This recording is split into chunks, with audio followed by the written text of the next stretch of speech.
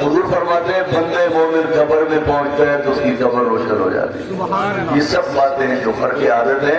ارواح صالحین کی پہلے بھی سنتی تھی.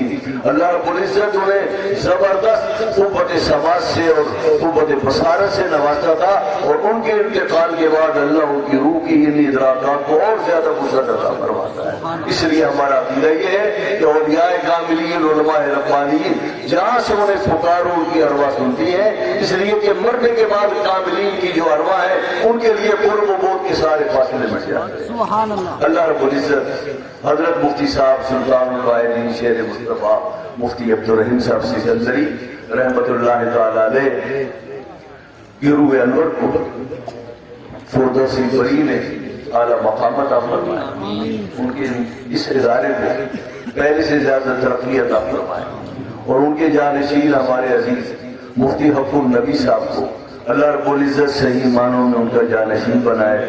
اور بڑی خوشی کی بات ہے اللہ نے مفتی صاحب کو بہترین جانشین عطا فرمائے. وآخر دعوانا الحمدللہ. جواد سبوری خطاب فرمائے رہے ہویا مفتی اعظم حضرت علامہ مفتی محمد ابراہیم کامل. خطابات جو سلسلوں اجا جاری ہے.